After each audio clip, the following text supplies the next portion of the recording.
अस्सलाम वालेकुम दोस्तों, आज हम आप लोगों के साथ डिस्कस करेंगे how to become iOS developer.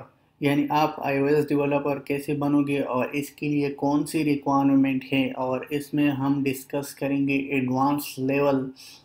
Discuss करेंगे कि इनकी कैटेगरीज क्या है और अक्सर इंटरव्यू में iOS डेवलपर से क्या पूछा जाता है।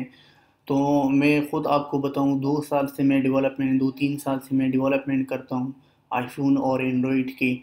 तो इसकी कुछ एडवांस टॉपिक है। अगर आप एक न्यू डेवलपर हो या आपने कभी इंटरव्यू नहीं दिया, तो उनके लिहाज से ये ट्यूटोरियल बहुत इम्पोर्टेंट है।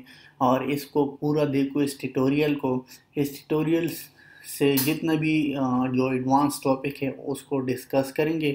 तो चलो स्टार्ट करते हैं कि अगर आप iOS डेवलपर की जो रिक्वायरमेंट है वो क्या है।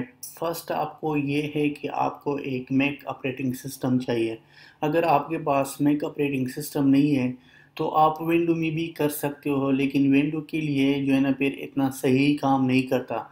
जो इस कोड होता है ना, जो इसकी स्टूडियो है एंड्रॉयड iOS डेवलपमेंट की, तो उसमें बात ऐसा है कि फिर आपने इस कोड को इंस्टॉल करना है, लेकिन वो विंडो में इंस्टॉल नहीं होता।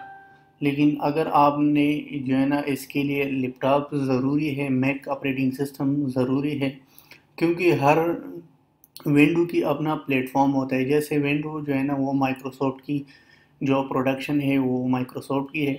जैसे एप्पल की जो है ना मैक ऑपरेटिंग सिस्टम है, इस तरह लिनक्स है।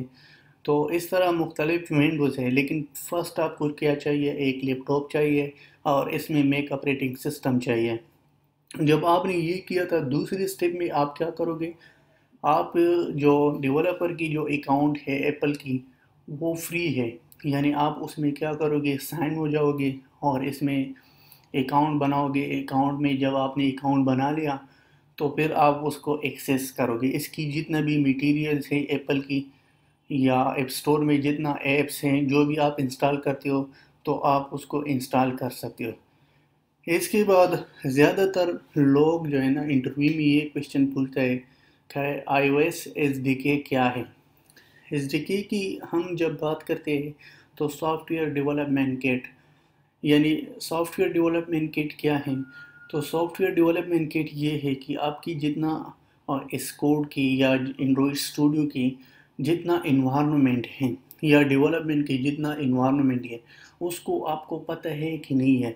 तो आपने क्या करना है, फर्स्ट स्टेप को एसडीके को समझना है कि इसकी जो स्टूडियो है वो कैसे काम करता है और इसको हम कैसे यूज़ करें। इसके बाद iOS में 2 किस्म की लैंग्वेज होती है। जब इंटरव्यू में ख़ुद जब इंटरव्यू दे रहा था तो मुझे कहा था कि स्विफ्ट और ऑब्जेक्टिव सी में क्या डिफरेंस है। तो इनकी जब आप iOS डेवलपर यानी डेवलप करते हो iOS ऐप हो, तो इसमें 2 लैंग्वेज यूज़ होता है, एक स्विफ्ट है, एक ऑब्जेक्टिव सी है। ऑब्जेक्टिव सी थोड़ा पुराना लैंग्वेज है। स्विफ्ट आजकल जो है ना तकरीबन 4-5 साल पहले स्विफ्ट आ गया, लेकिन पहले स्विफ्ट लोगों को इतना ज़्यादा इम्पोर्टेंट नहीं था, लोग इतना फोकस नहीं करता था स्विफ्ट पर। लेकिन आजकल स्विफ्ट लोग बहुत ज़्यादा यूज़ करते हैं। ऑब्जेक्टिव सी और स्विफ्ट में एक मामूली फ़र्क है, इतना ज़्यादा फ़र्क नहीं है। जैसे ऑब्जेक्टिव सी में हम क्या करते हैं, इनमें यानी जब हम कोई स्टेटमेंट लिखते हैं या कोई कंस्ट्रक्टर लिखते हैं, तो इनमें हम क्या करते हैं, सेमी कोलन लगाते हैं। लेकिन स्विफ्ट में जो है ना आप सेमी कोलन नहीं लगाओगे।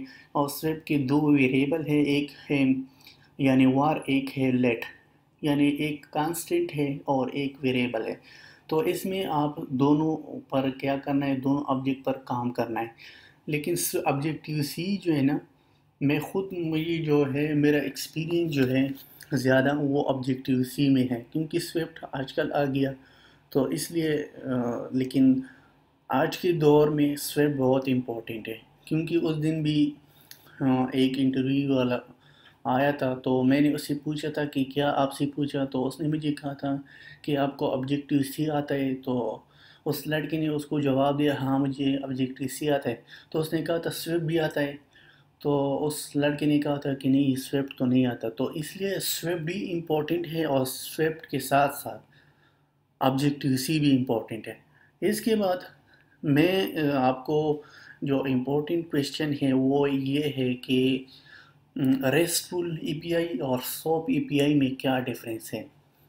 یہ اکثر انٹرویو میں پوچھا جاتا ہے کہ ریسٹفل اے پی آئی اور سوپ اے پی آئی میں کیا ڈفرینس ہے۔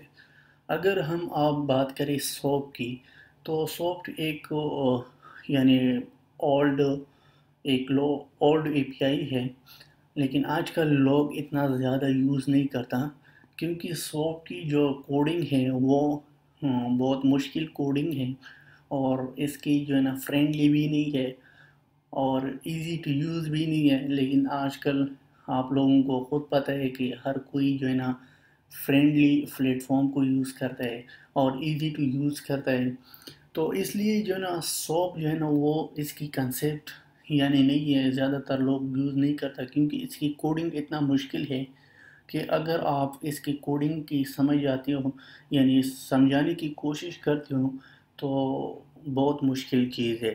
تو اس لیے زیادہ تر لوگ کیا کرتے ہیں، ریسٹفل اے پی آئی کو یوز کرتے ہیں۔ ریسٹفل اے پی آئی میں یہ ہے کہ ایزی ٹو انڈرسٹینڈ ہے، اور بہت جلدی سے یعنی آپ اس کو سمجھ سکتے ہو کہ ریسٹفل اے پی آئی کیسے بنتی ہے۔